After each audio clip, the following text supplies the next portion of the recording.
Good evening बच्चों। जैसा कि आप लोगों को मालूम है, हम लोग क्लास 9th की हिस्ट्री को पढ़ रहे हैं और चैप्टर है रशियन रिवॉल्यूशन, सोशलिज़म।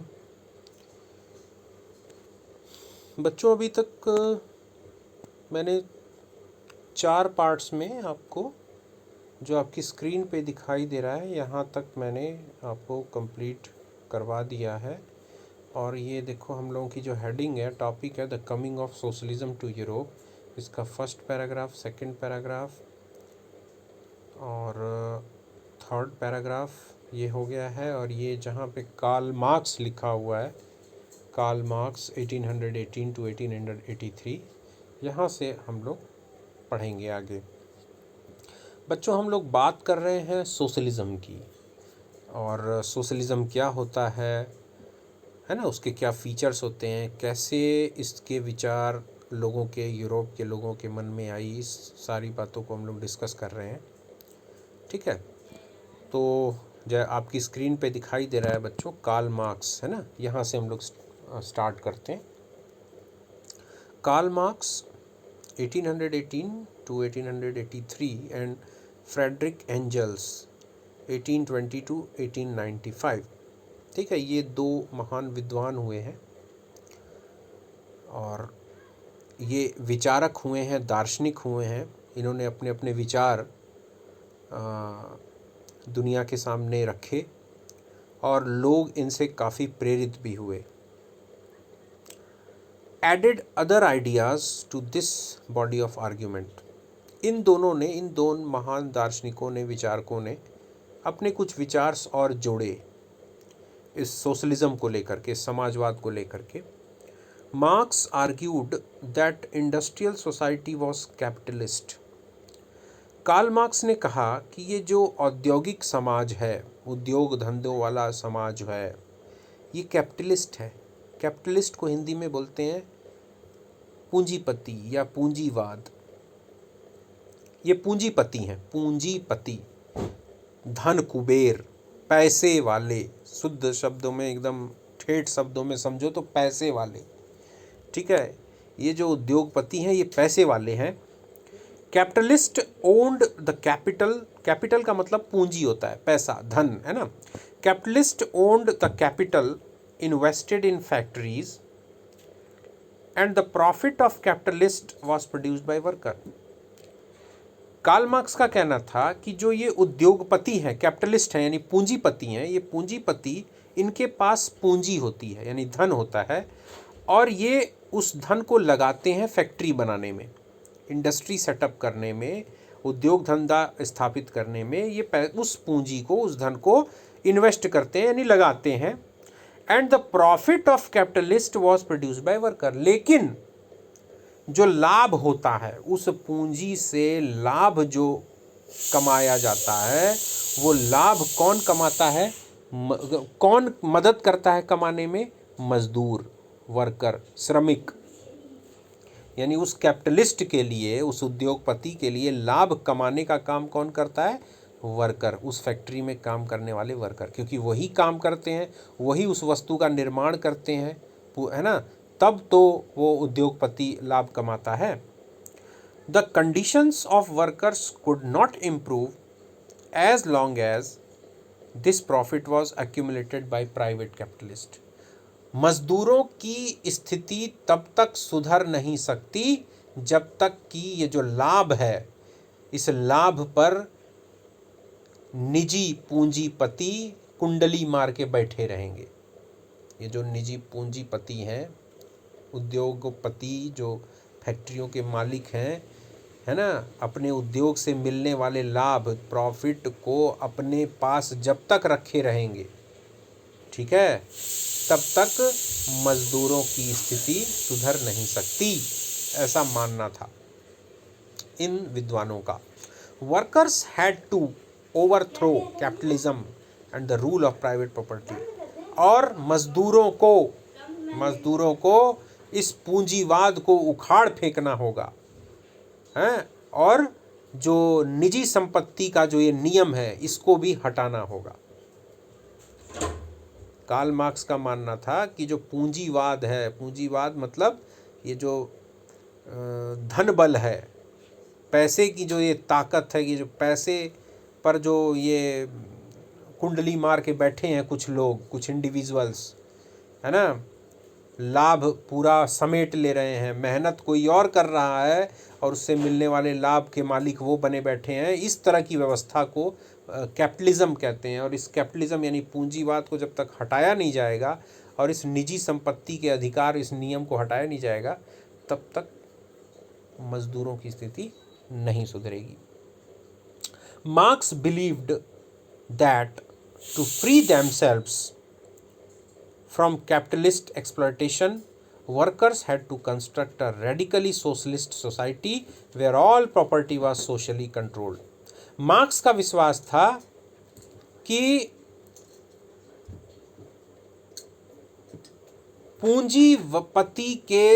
पूंजीपतियों के शोषण से अगर आज़ाद होना है तो मजदूरों को तेजी से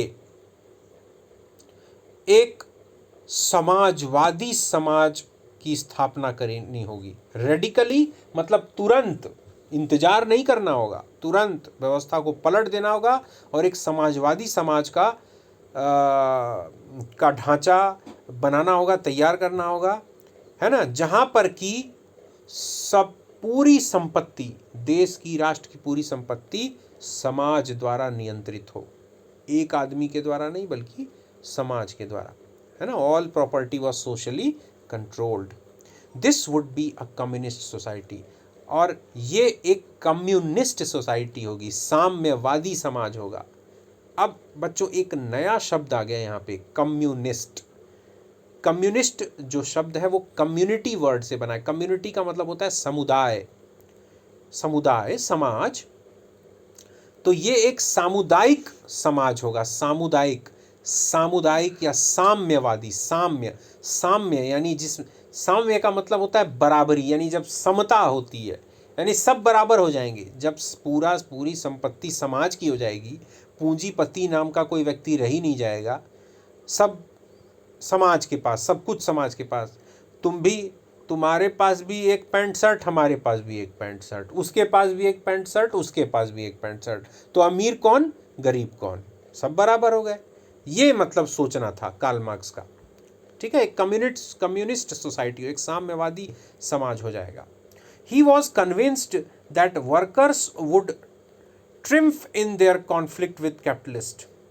a communist society was the natural society of the future. वो इस बात से कन्विंस था कि पूंजीपतियों से, मजदूरों का पूंजीपतियों से जो कॉन्फ्लिक्ट है वो जायज है और हमेशा होता रहेगा, ठीक है। और जो कम्युनिस्ट सोसाइटी है यानी साम्यवादी समाज है, वो एक प्राकृतिक समाज होगा, भविष्य का एक प्राकृतिक समाज होगा। मतलब कहने का मतलब कार्ल मार्क्स ये मानता था कि जो साम्यवादी व्यवस्था है जिसमें सब बराबर हों, सारी संपत्ति समाज की हो, कोई निजी संपत्ति का अधिकार ना हो, ये एक प्राकृतिक व्यवस्था है। ये मतलब प्राकृतिक व्यवस्था मतलब ये एक सहज व्यवस्था है, ऐसा व्यवस्था होनी ही चाहिए, ठीक है। और भविष्य के लिए मतलब ये एक बहुत अच्छी व्यवस्था है, ऐसा वो मानता था, ठीक है। अब आते हैं बच्चों, नेक्स्ट हेडिंग जो है 1.4, सपोर्ट फॉर सोशलिज्म। मतलब जो समाजवाद का जो नया नारा था और समाजवादी विचारधारा जो थी, उसको यूरोप में कितना समर्थन प्राप्त हुआ, कैसे प्राप्त हुआ, इस पर हम लोग इसमें डिस्कस करेंगे। बच्चों आपकी स्क्रीन पे है, ठीक है, 1.4 support for socialism. By the 1870s, 1870 के बाद, socialist ideas spread through Europe. To coordinate their efforts, socialist formed an international body, namely the second international.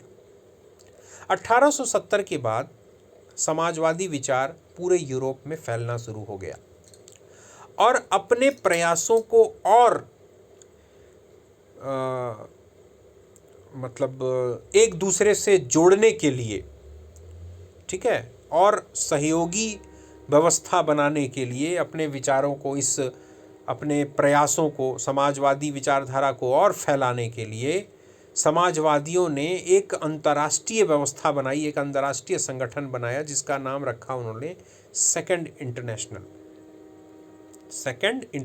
है ना। Workers in England and Germany began forming associations to fight for better living and working condition. England और Germany में जो मजदूर थे, फैक्ट्रियों में काम करने वाले मजदूर, उन्होंने अपनी बेहतर जीवन के लिए और अपने कामकाज की बेहतर परिस्थितियों के लिए अपने संगठन बनाने शुरू कर दिए, एसोसिएशन बनानी शुरू कर दी।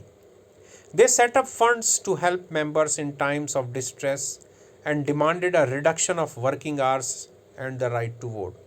उन मजदूरों ने आपस में मिल करके पैसा इकट्ठा करना शुरू कर दिया, ठीक है, फंड्स, सेटअप फंड्स, लोगों ने आपस में चंदा करके पैसा इकट्ठा करना शुरू कर दिया, किस बुरे समय के लिए, ठीक है, members in times of distress, यानी अगर कोई बुरा समय आ गया या उनके किसी मजदूर साथी को कोई परेशानी हुई तो मिल करके उनको चंदा दे दिया, पैसा दे दिया, ठीक है। And demanded a reduction of working hours, है ना, एंड राइट टू वोट। और उन लोगों ने डिमांड शुरू कर दी, मांग अपनी शुरू कर दी, है ना, कि भाई ये जो काम के जो घंटे हैं, काम का जो समय है, इसको कम किया जाए। उस समय 12-12, 14-14 घंटे काम करने पड़ते थे मजदूरों को फैक्ट्रियों में। तो उन्होंने कहा कि नहीं, इतना लंबा समय लगातार एक मजदूर का काम करना उचित नहीं है और कम किया जाए। और दूसरा, उनकी दूसरी डिमांड क्या थी? राइट टू वोट, यानी उनको वोट डालने का अधिकार मिलना चाहिए। In Germany, these associations worked closely with the Social Democratic Party and helped it win parliamentary seats. Germany में, है ना, एक राजनीतिक संगठन बना सोशल डेमोक्रेटिक पार्टी, और ये जो मजदूरों की एसोसिएशंस थी, ये जो संगठन थे, ये इस पार्टी से जुड़े हुए थे और इन मजदूरों के संगठन ने इस पार्टी को बहुत सपोर्ट किया, मदद की, पार्लियामेंट्री सीट्स जीतने में भी, संसद का चुनाव जीतने में भी, सीटें जीतने में भी इन मजदूरों के संगठन ने इस पार्टी की मदद की। कौन सी party? Social democratic party. In 1905 socialist and trade unionist formed a labour party in Britain and a socialist party in France. 1905 में समाजवादियों ने और ट्रेड यूनियन वालों ने, ट्रेड यूनियन बच्चों किसको कहते हैं, इसमें आप कंफ्यूज मत होना। ट्रेड का मतलब आप लोग समझते हैं व्यापार, और ट्रेड यूनियन यानी व्यापारियों का यूनियन, जबकि ये गलत है बच्चों। ट्रेड यूनियन मजदूरों के यूनियन को कहते हैं।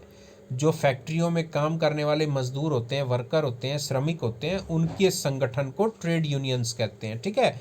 तो जो समाजवादी थे और जो मजदूरों के संगठन यूनियन वाले थे, उन लोगों ने ब्रिटेन में लेबर पार्टी बनाई, है ना, लेबर पार्टी ब्रिटेन में बनाई, और फ्रांस में इन्हीं लोगों ने सोशलिस्ट पार्टी के नाम से संगठन बनाया। However, till 1914 socialist never succeeded in forming a government in Europe. हालांकि 1914 तक समाजवादी यूरोप में कहीं भी सरकार बनाने में सफल नहीं हुए। यूरोप के किसी भी देश में समाजवादी विचारधारा वाले पार्टी वाले 1914 तक किसी भी तरह की कोई सरकार बनाने में सफल नहीं हो पाए। Represented by strong figures in parliamentary politics, their ideas did shape legislation, but governments continued to be run by conservative, liberal and radicals.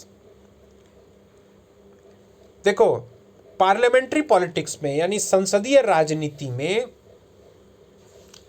इन लोगों के जो विचार थे, इन समाजवादियों के जो विचार थे, वो विधिक रूप ले रहे थे, कानून का रूप ले रहे थे। इनके विचारधाराओं से प्रभावित होकर के व्यवस्था कुछ चल रही थी। समाजवादी विचारधारा संसदीय व्यवस्था को प्रभावित कर रही थी, लेकिन सरकार तो तीन तीन तरह की विचारधारा वाले ही चला रहे थे। कौन? कंजर्वेटिव्स, लिबरल्स और रेडिकल्स। ठीक है, सरकारें इन्हीं के द्वारा चल रही थी, लेकिन समाजवाद भी कहीं ना कहीं संसदीय राजनीति को प्रभावित कर रहा था। कहने का मतलब समाजवादी भी अब अपनी उपस्थिति दर्ज करा रहे थे और किसी न किसी रूप में वो हर जगह उपस्थित थे।